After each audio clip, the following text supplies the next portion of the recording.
Nurse उसे एक ward में ले गई जहाँ एक बुजुर्ग लेटे हुए थे और उन्होंने उसे कहा कि अंकल, आपके बेटे आ गए, देखो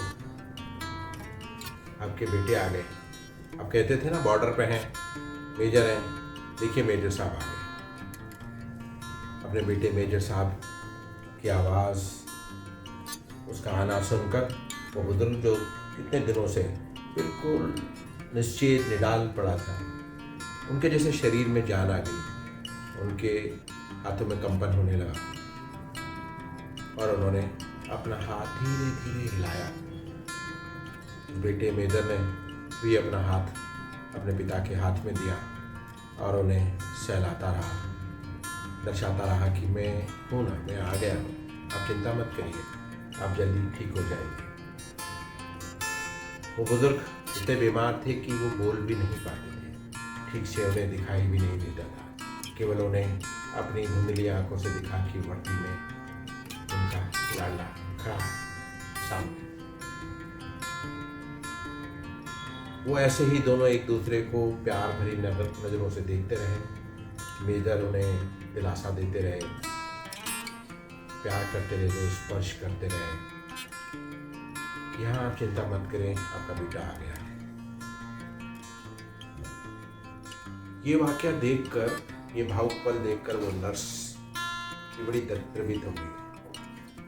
वो दौड़कर गई और एक कुर्सी लेकर आई, उससे कहा, आप बैठ जाइए आपके पापा के पास, पापा बहुत मिस करते हैं, बहुत याद करते हैं, रोज कहते हैं देखो मेरा बेटा आने वाला है, आपकी कहानियां हमें सुनाते हैं, आपकी वीरता की बात। और नर्स कह के चली गई। ऐसे ही इसी स्थिति में पिता पुत्र रात भर एक दूसरे के स्पर्श, एक दूसरे के छुअन को महसूस करते हुए रात कटती गई। पिता बहुत बीमार थे। उसके बाद उन्होंने कोई ज़्यादा हलचल नहीं की, पर बेटा फिर भी उनका हाथ पकड़े बैठा रहा। वैसे ही पूरे वार्ड में नर्सें आती रही, मरीज आते रहे, ऑक्सीजन ये वो आवाज़ें होती रही, पर उसी तो अपने पिता से मतलब था। सुबह हो गई और वार्ड में नर्सें आने लगी, तब वो उठा और उसने नर्स को कहा, देखिए ना पिता उठ ही नहीं रहे। नर्स गई और उन्होंने उनकी पल्स चेक की, बीपी चेक किया और कहा कि ये तो रहे नहीं। अब बेटा वहाँ से उठा और नर्स के रिसेप्शन काउंटर तक गया। वहाँ सब नर्सें खड़ी थी, सहानुभूति की नज़र से उस मेजर को दिलासा देती हुई। कोई कुछ नहीं बोल रहा था। एक नर्स बोली, बहुत अच्छे थे आपके पिता। तब वो मेजर बोला कि वो कौन थे? तब एक नर्स आश्चर्य से बोली, अरे आपके पिता तो थे जो आप रात भर बैठे रहे। नहीं, वो मेरे पिता नहीं थे। तो फिर आप रात भर किसके पास बैठे रहे? आप ही तो ढूंढने आए थे पिता को। हाँ, मैं ढूंढने तो आया था, पर मेरी रेजिमेंट के एक वीर सैनिक कल जम्मू कश्मीर में शहीद हो गए। मैं उस पिता को, विक्रम सलारिया जी को ढूंढने आया था और उन्हें सूचना देने आया था कि उनका बेटा वीर गति को प्राप्त हो गया है। देश के लिए लड़ते लड़ते वो शहीद हो गया है।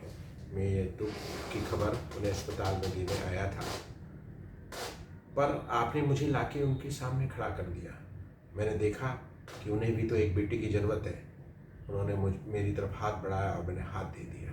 बस मैं वहाँ से हिल नहीं पाया, क्योंकि मुझे भी लगा कि एक पिता को यही तो चाहिए। वो चाहते हैं कि कोई आए उसके पास और कहे, मैं हूँ ना आपके पास, क्यों चिंता करते हो? बस मैं उठ नहीं पाया।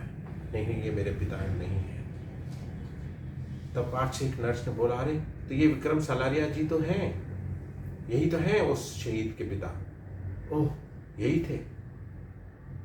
तब उस मेजर को एहसास हुआ कि एक बेटे की कशिश, बेटे की याद, स्नेह किस तरह दूसरे बेटे को, आर्मी के एक लाडले को उनकी तरफ खींच लाया। और वो रात भर उनके अंतिम सांसों में उनके साथ बैठा रहा, उन्हें यह एहसास देने के लिए कि हाँ वो है ना।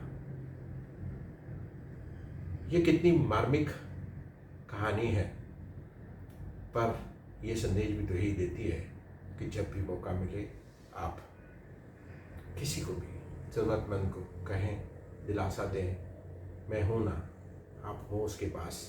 बस उसे यही चाहिए, कोई बहुत ज़रूरी नहीं है उन्हें साधन, पैसा, अपनी कुछ भी ऐसी चीज़ कीमती देने के लिए।